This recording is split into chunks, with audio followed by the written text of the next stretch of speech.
So just before we get started, just a bit of housekeeping. Like I said, we're going to have Q&A at the end of the presentation. In the meantime, if you do have any questions throughout, please feel free to answer, question away in the chat. I will try to make time in here to answer those questions as they pop up. Something that might involve a little more specific answers. Maybe we'll wait till the very end of the presentation and we can maybe, have a chat and we can turn off the recording so certain things don't get recorded and shared to everybody else. But yeah, so we'll go ahead and get started. As I said, if you feel comfortable, you can introduce yourself into the chat panel there. Tell us about who you are, what is your business, and what are you hoping to get out of this session today? So hopefully we can try to tailor exactly what we're going to talk about today to what you want to hear. We have basically a very simple purpose for this, is we want people to know about the new program. Okay. So might as well dive in.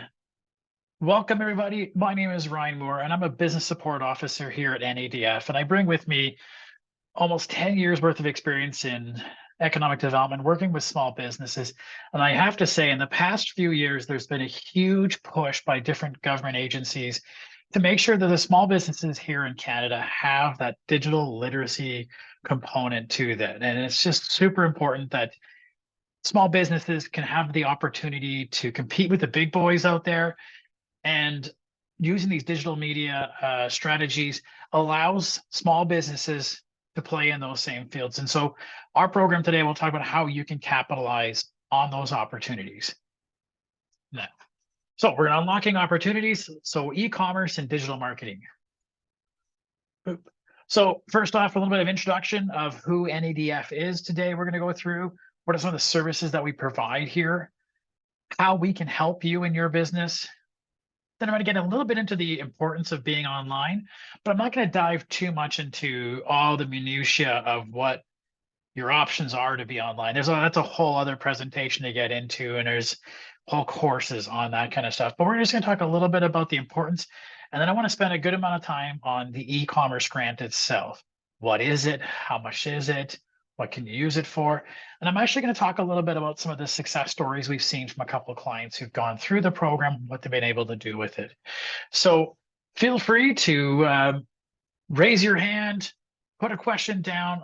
We'll answer it when we get to it, and we'll have those specific questions near the end. All right. And let me know if you can hear me okay, or if I am talking too fast. Please feel free to tell me to slow down. So let's get into it.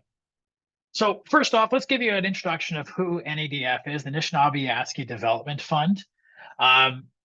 Over 35 years we've been around here. I think it's well before 1985 that it came out, but they passed the milestone here at $50 million worth of loans distributed.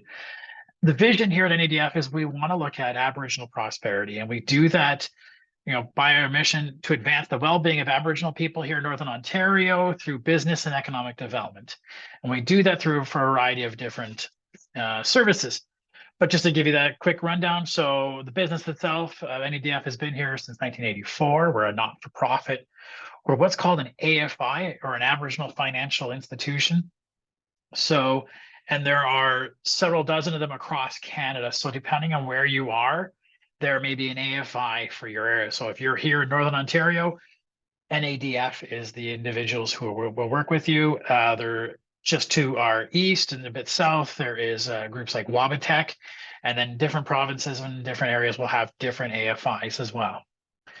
Our ownership, we have 9 directors, 3 members. I think that needs to be updated. We've had a couple of new members added on recently, and it is wholly Aboriginally owned and controlled. We have over 900 businesses, and we've helped support over 6,000 jobs. Like I said before, we've now been able to pass that threshold of $50 million have been loaned out through NADF. And then we also work in partnership with several other community partners out there, like NACA, FedNor, INAC, Métis Voyager Development Fund, etc. So there's a bunch of groups and organizations that we'll work with to make sure that we can continue to do the good that we need to do for our Indigenous business owners that are out there. So our service area, we cover 89 different First Nations. We work with individuals who are either First Nation, whether they are Métis, whether they're Inuit as well, whether they are on reserve or off reserve. All we're looking for, as long as that business that they're working in is going to be within our catchment area. So if your home community is within there, but you've now moved to Coquitlam, BC, well, there'll be an AFI in near BC that'll be able to help you out. But if you are from Alberta and you've moved, to Constance Lake, then you are now within our catchment area. We can work with you.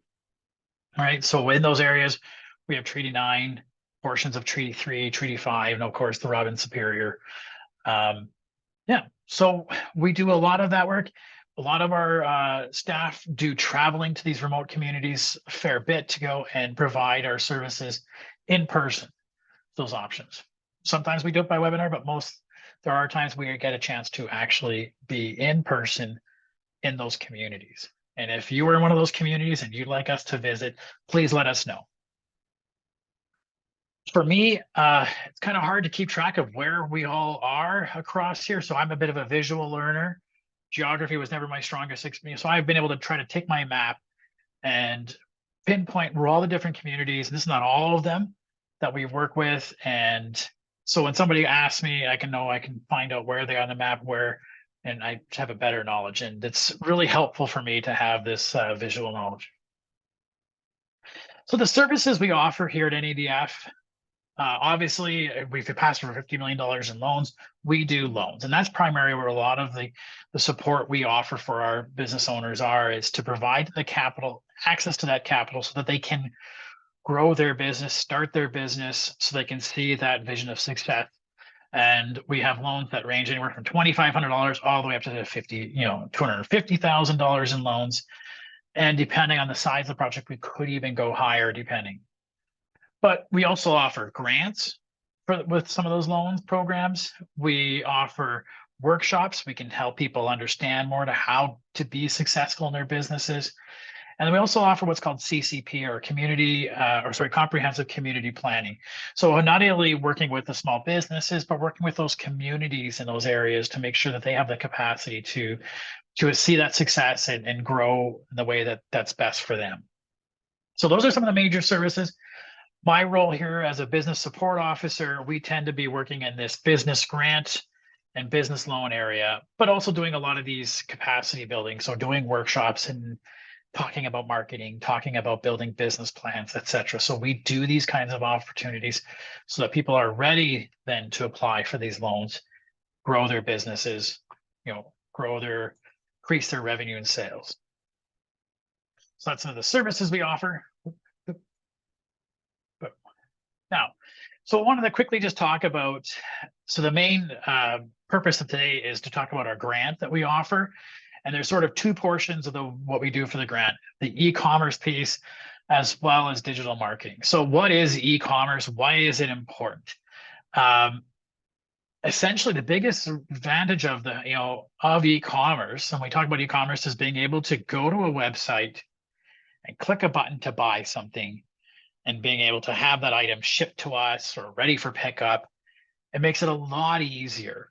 So the biggest thing for advantage is that people who are not within your local community can now have that opportunity to purchase. So by having an e-commerce website, you have the opportunity to sell to way more people than you would normally do by just having your coffee shop at the corner.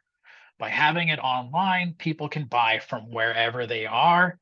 And then you can either, whether if it's a product or service that you ship, or they can come pick up, or you offer online, it allows you to reach a wider audience. Online sales, those are kind of extra sales for a lot of people to help supplement your business. And they can be cheaper than your regular retail sales. So if you're selling t-shirts in a clothing store, if you can sell it online, you don't have to have somebody that comes in is trying different ones on. You're not having to pay for staff to do it. So it can be even easier to make a sale online sometimes, and more less expensive than you would to have a traditional retail business. The nice thing about all this stuff is that these retail shops online are open 24/7. So that t-shirt store you have, it's only open when you're going to open it. So if somebody who wants to purchase a t-shirt Sunday night at 3 a.m., well, they're going to have to wait until your store opens.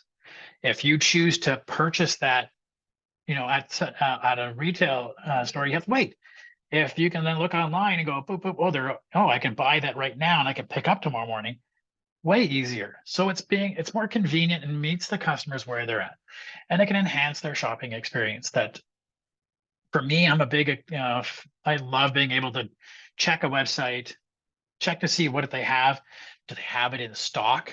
I do like to purchase it in person, but I like to see, do they have any in stock? And then I know I can go to that store and buy that. So it doesn't necessarily have to only just be sales, but it could be just talking about the products that you offer and giving more details, so that they're ready to make that purchase.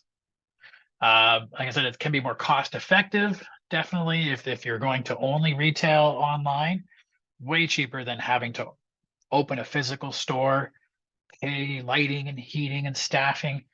Having an online store only is way cheaper, but it's pretty cost effective. And then diversification, we talk about the fact that you're not just tied to only worrying about sales that happen with the people that come into your store. You now can worry about, you can have two different ways you can make money. So you're not, worrying of what happens if another pandemic happens, what happens if the snows close the roads and you can't get, people can't get to your shop, or you have an opportunity to still have those sales even if your physical location is down. So it allows you to not be totally reliant on one or the other. That's the importance of e-commerce. Now, you can't just have e-commerce and hope people find it. So another big aspect of being online is being able to advertise your business. And we talk a lot with a lot of companies about, how are you advertising? Having an e-commerce is just like having a store, very passive. You have to wait for the right person to find you at the right time, the right, point where they're passing through and they're ready to purchase. So we want to look at active marketing. What are you doing to make sure people know about your business, to know what you have to offer? So we would advertise. In a traditional sense, we do billboards, flyers. Digital marketing, we can do those little ads that you see on Google, or you can do a boosted post on Facebook. You can do videos on YouTube. You can do all sorts of ways to make sure that your message of what your products or services are being heard throughout the internet. And you'll pay for that, but it definitely makes sure that that message is getting out there. The old adage, if you build it, they will come, doesn't exist, right? So the importance of digital marketing, brand visibility. The online marketing efforts increases your visibility to more people, attracts new customers you may not have ever had. One nice thing about digital marketing is you can do what they call targeted advertising. So if you know specifically you have a woman's t-shirt, then you can advertise specifically to just women. You don't have to put it on the radio and men listening to the radio are going, that's not for me. But you can advertise specifically to the people, whether it be geographic, whether it be demographic. So you can be very specific and to say, how am I going to reach the people that want to know? And we've had whole workshops specifically on understanding how do you do that? And it takes a lot of understanding of who your customers are. Having digital marketing also lets you get data. That's the nice thing about digital. It's all ones and zeros. It comes back in the form of some math for you to look at, spreadsheets, but allows you then to analyze, well, who is actually my customer? Who is responding to these ads that I'm working on? Do I need to change my advertising? Do I need to change the color of the product that I'm offering? So that you can look at data that you get back from your marketing to really understand, am I being as effective as possible? If you go and take an ad out in the newspaper, it's going to run and it's going to work or it's not. With digital marketing, you can do it and you can change it on the fly. When you see if it's not, producing, you can change it as you need. Digital marketing definitely is cheaper than your traditional marketing. So buying the billboard or doing a radio ad, newspaper ad, those are really expensive. Digital marketing can be as cheap as $10. So it definitely offers a higher, what they call, return on investment for your marketing. And then, like I said, the nice thing about this is that it, basically lowers the level for everybody, right? Brings you to the same level of those big players. So you can compete against the Walmarts, against the Tim Hortons coffee shops, because you can reach the same audiences that they are reaching for. They may put more money into it and be seen more often, but then when you're marketing online, you can be seen at the same time they are too.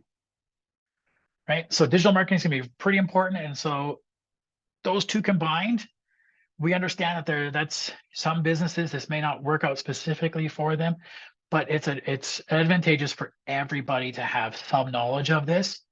Whether you really dive in or not, or just dip your toes, it's going to be important to be a part of it, because if you're not a part of it, you're going to be left behind. And being a part of it can be costly. So that's why we have our e-commerce grant. So we have a grant that's specifically for Indigenous entrepreneurs, up to $8,000, and it's entirely grant. And grant is, government speak for free money. Money we give you, and if done well, you don't have to give back at all. You get to do what you need with it. So we have, I think it's 13 grants to give out every year in our program. And yeah, it's a very simple application for this program. And we're going to go through what is it you can use it for, and how would you apply, and what would happen if you are approved. So we're going to go through that. But $8,000, and done well, a full application shouldn't take you more than a few hours. So absolutely, you can't argue with that kind of money for the little amount of work you might need to put into it. And if you need help, we are here to help out with this. Think of us like your tutors. We're here to make sure that you understand these and you can do it and do it well. So let's get into it. What can this $8,000 be used for?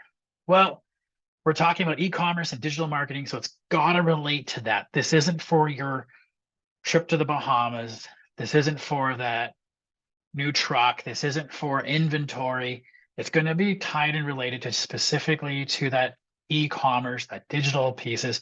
So what does that look like? So the first thing would be a website.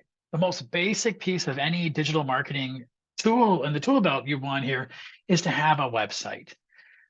And I hear it a lot, especially people in smaller towns. Why do I need a website? My friends or my people who are going to buy it, they live down the street from me. For those people, you don't need a website, but there are other opportunities to attract onto, right? If you're going to market, the first thing somebody's going to do if they hear about it is they're going to Google you. And if they Google you and don't find a website, are you really legitimate in their mind?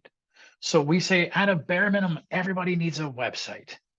Okay, so do you need a website? Do you need to hire somebody? Do you know how to build a website? Who knows what a domain manager is? If you do, put your hands up. I do. Do you know how to build a website? Great, then do it. If you don't, you can actually use this $8,000 to hire a company to help you build that website. But let's say you do have a basic website. Nowadays, building a website is as simple as using Microsoft Word nowadays. Wix, Weebly, WordPress, all these sites out there that help you build websites are super friendly and easy to use.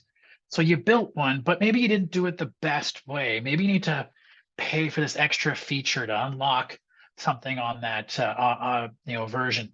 So you can pay for that. You can pay for the domain hosting. You can pay for advanced features on, say, WordPress. You can hire somebody. Maybe you need to pay for software that will allow you to track your inventory. So something like Shopify. I want to pay for that Shopify subscription. Maybe I want to pay for a shipping label creation maker. So I know because when I get my orders, I want to ship these items out. So I want a label printer, because we can also cover some hardware. So we've had clients who've used it to purchase the laptop they're going to be using to control the sales, or a phone so they can take pictures and post them on their social media. So some hardware that would be able to support your e-commerce, so it needs to be able to support, so whether that's a camera, whether it's a phone. Terrence's question, what about custom art by Indigenous artists? Are you saying if you wanted to purchase art, if you want to purchase art for your website, that could possibly fit in there, potentially. Yeah, so if you're getting a graphic artist, graphic designer to develop your website, and part of it is to do this, I mean, as long as it makes sense for you, that's the best use of the money for it, then that can make sense. All right. So we talked about, so there could be some software you could be purchasing for it. A lot of people like what used to be called Hootsuite, or those kind of social media management softwares that can post. You can hire a photographer to take photos of your items, or photos of you, so you can put them on your website. So anything that's kind of related to that realm of getting a website up and created, getting that e-commerce piece up and created, can be cost there. Yeah, so software as a service, yeah, absolutely. Anything SaaS can be as well. So we would try to say, and the way for some of those things like subscription-based services, I would say, can you get an invoice? Because ultimately we want to see that you paid for it. And if it's something you're going to pay month by month by month, is it only going to cover you for 6 months? Is it like stuff like that? So like something like Canva software, right? So if you want to do the graphic art yourself, if you want to get Canva, pay for 6 months at a time. If you can do that, great too. So that's website creation, or if you have a website and you just want to enhance it in such a way, that's an option. The other bucket we take a look at is training. So this is something I know I've seen a lot in my past, where we see these grant programs come out there. We're able to buy a company something brand new and flashy, so it's supposed to help them out, but then they buy it, it gets set up, and then nobody knows how to use that photocopier again. We want to make sure that whatever you get put into that business, into your, to purchase, this is going to actually be useful for you, and you can use it once the grant program's over. So I always recommend, if you're going to hire somebody, make sure there's some training built in. We want to make sure that there's a capacity in there to continue to use this tool appropriately. So what do you have? So that could be, training that's built in from the graphic designer who's going to do your website. It could be you saw HubSpot has a training course on how to make, Instagram reels, or how to do these, and you want to take that training course. As long as it's something that's going to help you with your marketing strategy and develop yourself online, that training could be covered as well, right? So anything that relates to back to helping that. We got a question in here. Let's take a look here. How about to buy a point of sale and tablets using online data and tablets? Absolutely. So the Square fancy tablet, I think it's like $900 from Square. Absolutely, that is acceptable as well, because without that tablet, it's very hard for you to also then manage your e-commerce sales as well. So even though it does live in the real world in the retail store that you have, it will actually be useful for you for your online piece. Like I almost say you'd use that for the online piece first, and it just so happens to also then get to live within your in your store. So yeah, absolutely. I know that the all-in-one from Square is like $900, and there are other ones as well. So training is also very important, I would say, because we want to make sure that if you do get approved, if you do get all these flashy new things, that you're not going to be overwhelmed after, right? Yeah, Square is great. I mean, that's, what a success story is Square. I will say Shopify is a Canadian company, very into Square as well too, just to support Canada.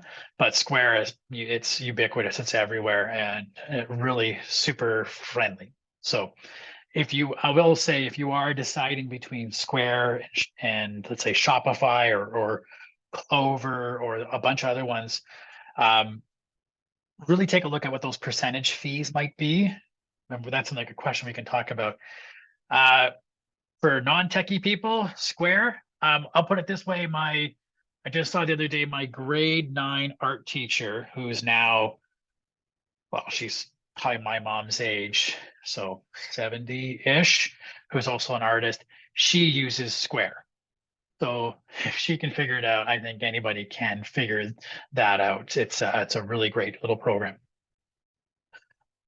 Okay, so training, but even if you're not comfortable, please, like, don't forget, like, get some training with it, right? So if you don't feel comfortable, include training in your cost. Find out if there's some way to train you, because we as the people who are going to approve this grant don't want to, you to get it and then feel overwhelmed and then it sits on the shelf and never touched again. We want to make sure you're using it. So if you're unsure, carve out some space for training. And again, we can talk and try to help point you in directions to get that assistance. Okay, so training. The other thing is marketing, right? So now you have a website, you have your e-commerce up and running. Now what? Build it and hope they will come. Doesn't work. We have to let people know we exist. So use marketing to amplify your brand online. Let them know about the sale that's coming up. People love seeing behind the scenes posts of what's happening at your business. Any way that you can do that. So that can be just as simple as creating content, and maybe you need to hire a professional to show you how to do that content or to write that content for you. Me, I'm terrified of writing essays or those kinds of things. I'm okay talking to somebody in person, but actually writing a post takes a long time. So if you want to hire somebody to do that generation for you, that works as well. But it could also be just paying for that stuff, like boosted posts, paying an extra $10. Hey, we have a sale next Thursday on these mugs. Boom, put $10 behind it. Make sure that people get to see it. Or, here's my e-commerce link to buy my art. Put it on a video, and you can put it on those YouTube ads. You want to pay to have it shown in YouTube. You can have those you can pay for that advertising, right? So you can pay to actually do the advertising. And again, it's got to be digital advertising, not the physical advertising. The last thing, and this is something we've really noticed since the pandemic, is security. What do you need to purchase? Any special software? Do you need to pay for an upgrade on your domain hosting to make sure the data and the information that you have from your clients is protected and safe and secure? If you're unsure, there's definitely things out there to look at. But again, that website security stuff, you can pay for that as well, part of this grant. So go through that. And again, if you're unsure, feel free to ask. The last one is also digitization. So this is really great if you've been running a business for a while and you've done businesses on scraps of paper, or you've had things in Excel spreadsheets even before, but now you're getting into Square, or you're looking at Sage Simply Accounting. So you're trying to move everything to an online sort of platform. You need to move those records over. You need to hire somebody to help you make sure that those work, or to scan those photos so the things live online. So doing that digitization can make sense for your business, because now it's going to live online. So what does that look like? Does that involve taking a picture of every shirt, putting it onto your SKUs into the store, online, whatever that is that you need to digitize for your business, and there's a cost involved, can be covered under this program. So those bunch of 5 different buckets of where the money can be spent. Again, remember that the maximum was $8,000. Now this is pre-HST. So if any of the quotes you see, we'd have to make sure we back out the HST on it. So how does it actually work? You've thought about what you want to do. You have an idea of what you want to spend the money on. What's the process? So step number 1, I would say, is talk with one of us, right? we have a policy here at NADF that there's no wrong tour. If you know somebody, ask, they'll put you in touch with the right person to help you go through it. The application, because you'd want to talk to one of the staff to make sure that what you're interpreting of what you think may fit actually does fit. We'd hate to sort of see somebody fill out an application form, submit it in, and we have to say, I'm sorry, the billboard outside doesn't count. And, we want to make sure that we're having a conversation with you before you make a submission. So when it gets submitted, we can be your advocate. When you go through the application form, things you'll need to submit with it are going to be your proof of status. So whether that's First Nation, Métis, Inuit, whatever documentation you have to prove that you have that status is what we're going to look for. Our required minimum is there's a 51% ownership of the business needs to be Indigenous in order to apply. So we need to see that proof of status. We need to make sure we know you are who you say you are. So you have a birth certificate, a driver's license, something that can show that you are who you say you are to actually. We'll also need something to prove that this business is your business. So whether that's your master business license, if you're a proprietor, partnership, or your articles of incorporation, if you're an incorporated company. So we have to know that you actually own this business so you can enter into an agreement with this business. We want to see that your business, what doesn't have to necessarily quote unquote be fully operational, be over the year, but we want to see that you have some financial statements if you've had some operation time. So we want to know that you've been able to run this business successfully. If it's a new business, we may put in a requirement like, well, maybe you need to get some assistance from somebody else in the office on your financials so that as you go through it, you're good. So we might put a little condition on that. But if you have been operating in business for a while, we will require you to have some sort of financial statements. Terrence, about the 51%, you're asking if it is 51% ownership. Typically in our programs, we do scale any grant to that ownership. I believe that's only tied to the ABFP program we have, but I can double check and get that back to you, Terrence, if you don't mind me getting an answer back. All right. What else? We want to see what your plan is for this use of funds. So I want to see, so if you decide you want to buy it Square, you're hiring ABC company to do your website, you're going to you're going to buy a camera, whatever you're going to buy, we want to see what that plan is and the quotes. So we know that the prices are what they're going to be. And then we want to know, what do you expect out of this? So if we do it all the right way, what's going to happen? How is this going to help your business? So really answer those kind of questions. Is it going to help create jobs? Is it going to help create, increase sales? Is it going to save you time and money because now you can, e-commerce and ship things out? It's much more cash efficient the way. What is the expected outcomes of this? If we do it the right way, what's going to happen? What can you pat yourself on the back for? And then obviously the application form. What does the application form look like? It's 6 pages. So I'm going to go through, and anybody who needs this, we can send a copy of this over. Typical boilerplate things, here's what we talk about, up to $8,000. It's 100% forgivable. We, can be under website, can be under training, can be under marketing, website digitization costs, any ineligible costs. So stuff like you've prepaid for things doesn't count. If you're, paying down debt, no, these need to be brand new things you're going to be doing.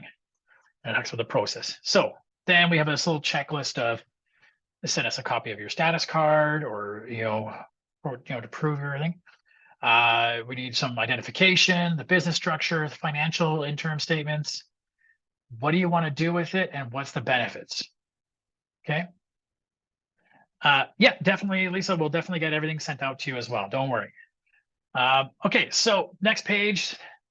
This is reminds me of like grade 10 science class, just for kind of fill in the blank. We want to, fill in the boilerplate stuff. What is your legal name? What is the business name, address? We want a bit of a personal net worth statement.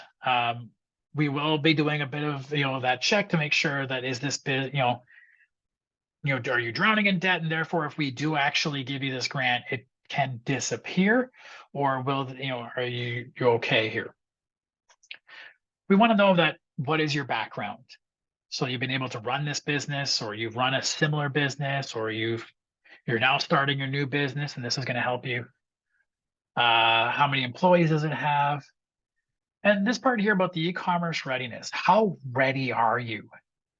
Can you actually do this? And it's okay to say, I'm not at all, but this grant is going to help me. So if I do it this right way, this can help me. And, why have you picked what you're going to pick? And then project management. So if we actually get you the money, you go do it, how are you going to see this to the end? Who's in charge of buying this? Who's in charge of checking with the website developer? What timeline do you think you're going to have for these? So we want to make sure that once you purchase it, it's going to get done, and who's going to be in charge and watching those things.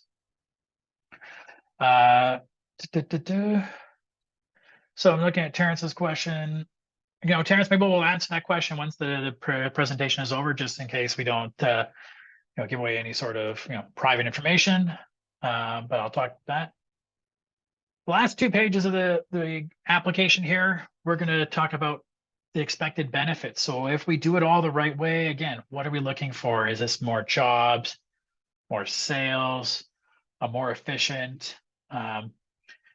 And then the tiniest little part here is the actual, what are you looking to purchase? And there's only give you 4 items here, but you can make that bigger, is what are you looking to purchase and what are they going to cost? And these we will need to see quotes, screenshots of websites, emails from a professional, whatever it might be, to show what those costs are. And then anything else you want to add in there, tell us your story by all means. And the last little bit is just signing. Now, if it's a partnership, again, a partnership business, we're going to need both partners sign, because we're essentially letting this go to the business, not the individuals. So we need to know that all partners are involved are signing. If it's just you in this business, then just you need to sign. So 6 pages, and like 3 of them, you don't really have to do anything. So 3 pages of actual writing, that's something even I like. That's a lot of less writing for me. Tips to think about when you do these kind of applications. And again, I can't stress enough the importance of talking about what is the expected outcomes of this. Really tell us that, we really hope that because we're at this, we can increase our, sales, we could double our sales, or we can increase our sales by 10%, or, what are those, opportunities that now we're going to be marketing our product into Winnipeg, because we can target, we know that there's a market there, and this e-commerce allows us to have sales there where we couldn't physically do it. I think another thing is just by having the stuff can also increase people's confidence in your business, that they now know that you're a legitimate business by having a website, having a Facebook page, etc., so that it doesn't just sound like Uncle Tom's Cabin on the corner. It does sound like a legitimate business. And it's okay to admit your weakness. So Lisa had said how not a non-techie. It's okay to say I'm a non-techie, but because of this, I'm hiring this expert, and they're going to help me train. It's going to give me that confidence to run my business more effectively and make sure I can compete with the big dogs out there. So it's okay to admit your weaknesses, because we want to help you with that. And then also really talk about why you're buying what you're buying. So if you say, I want to buy a camera, don't just say a camera. Hey, I want to buy the Nikon Z500. It has a really great live stream button for YouTube, and I'm going to do videos for my website. Or I want to purchase whatever it is. Why is it you want to buy that thing? And what do you think that thing is going to help you out with? So be specific on those. Right? How is that going to tie into what your expected outcomes of the overall grant are going to be? So those are the tips I can get. At the end of the day, talk to your business support officer, let them know your story so that when it comes to the grant review, they can advocate on your behalf when it comes to that grant review time. So they know the story, right? The more we're all involved, the better we can advocate for you on your end when you're not there. If you are approved for the grant, the way it happens is we give you a letter of offer, you sign it. Once signed, we send you a check for 75% of the whole grant. And then after a certain amount of period of time, you will send us a copy, an expense report showing that you've actually started to purchase what you said you were going to purchase. Once that expense report is submitted, then we can release the last 25%. So we want to make sure you're doing what you say you're going to do before we give you the whole amount. So the expense report after you're approved looks kind of like this. Which is basically, your name, the arrangement number, the grant number, we're going to have a number for you. What were you purchasing and did you pay it? Yes or no? And we're going to go through all those receipts to make sure. And if signed, it's approved, then we agree to it. We'll then release the last 25%. So you don't get all 8,000. If it's 8,000, it's up to, it doesn't have to be a total of 8,000. We're going to give it to you in 2 bits. So quick example, Mocha Joe's is a coffee shop. Why does a coffee shop need to have a website? It's a coffee shop. Well, he wants to have a website. He's going to hire a graphic designer for $2,500, where they're going to include online sales of gift certificates and mugs. So it isn't not going to sell so much the coffee online, but he's going to sell gift certificates that people can then bring in. Or he wants to sell the mugs online. So just because you sell coffee doesn't mean you can't sell other things too.